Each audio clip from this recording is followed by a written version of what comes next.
A ka ndodhur ndonjëherë që këshilla më e mirë të dështoj, ose që bisedat më të rëndësishme të përfundojnë në një mal me keq kuptime? E po, sot do të zbërthejmë zakonin e 5 të Stephen Coveyt. Dhe ky nuk është thjesht një zakon, është një parim që mund të transformojë rrënjësisht çdo ndërveprim tonin. Bëhet fjalë për një ndryshim themelor, një ndryshim total në mënyrën se si ne komunikojmë me njëri tjetrin. Pra, si do ta zbërthejmë këtë ide kaq të fuqishme?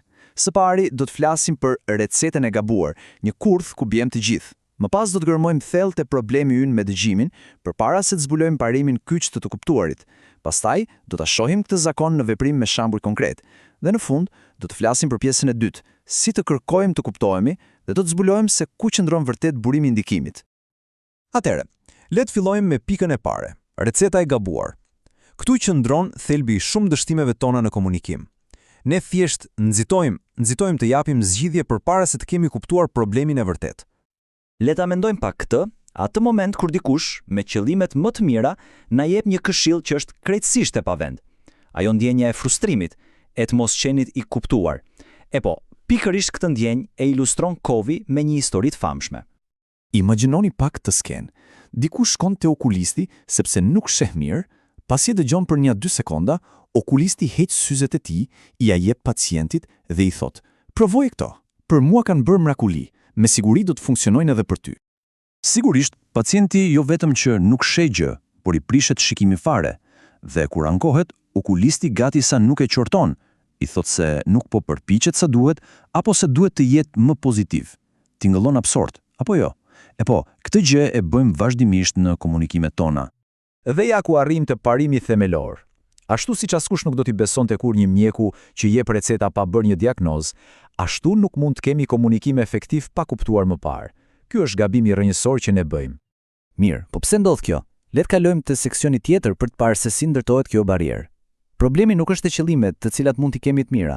Problemi është te mënyra se si jemi programuar të dëgjojmë. Ja ku qëndron thelbi i problemit. Shumica prej nesh nuk dëgjojnë me qëllimin për të kuptuar. Ne dëgjojmë me qëllimin për të përgjigjur. Ndërkohë që tjetri flet, ne ose jemi duke folur, ose jemi duke përgatitur përgjigje në mendjen tonë. Ne filtrojmë gjithçka përmes përvojave tona, duke projektuar filmin ton mbi situatën e tjetrit. Dhe kjo zakonisht shfaqet në 4 mënyra. 4 kurthe ku bijem vazhdimisht.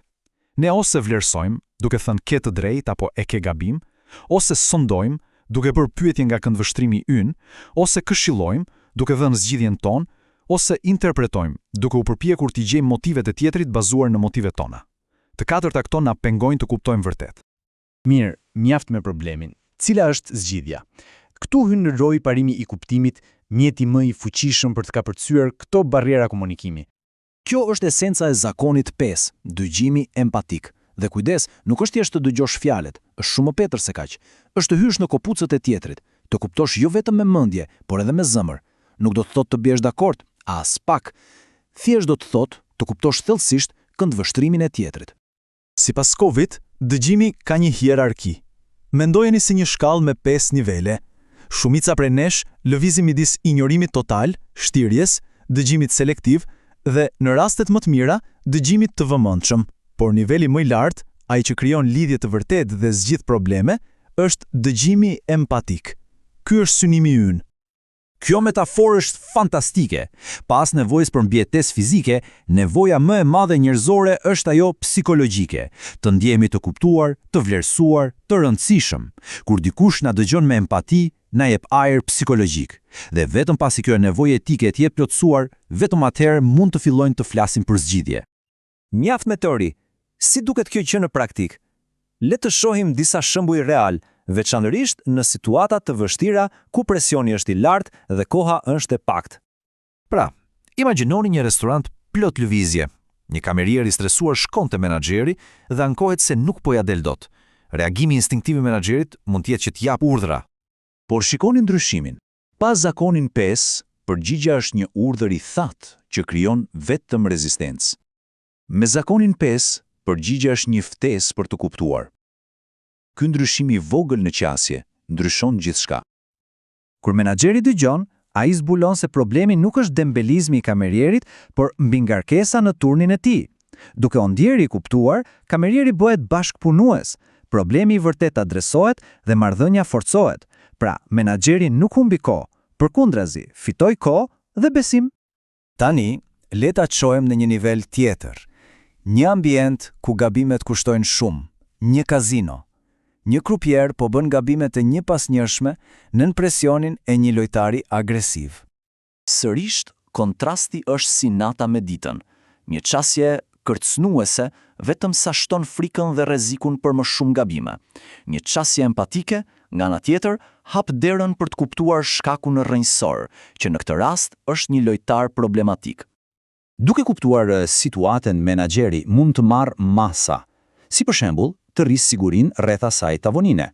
Krupieri ndihet i mbështetur, jo i kërcënuar.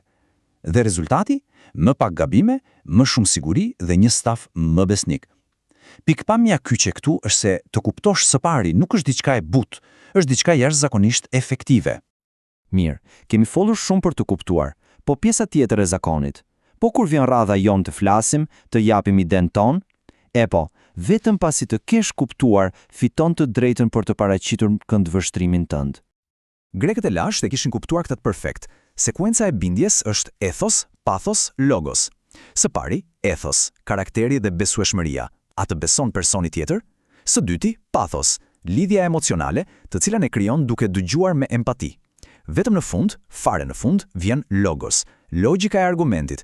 Dhe ja ku e bëjmë gabimin më të madh, hidhemi direkt te logjika, duke injoruar besimin dhe lidhjen emocionale. Dhe kështu arrim te thelbi gjithçkaje. Pas gjithë kësaj, cili është përfundimisht burimi i vërtet i ndikimit të tjerët?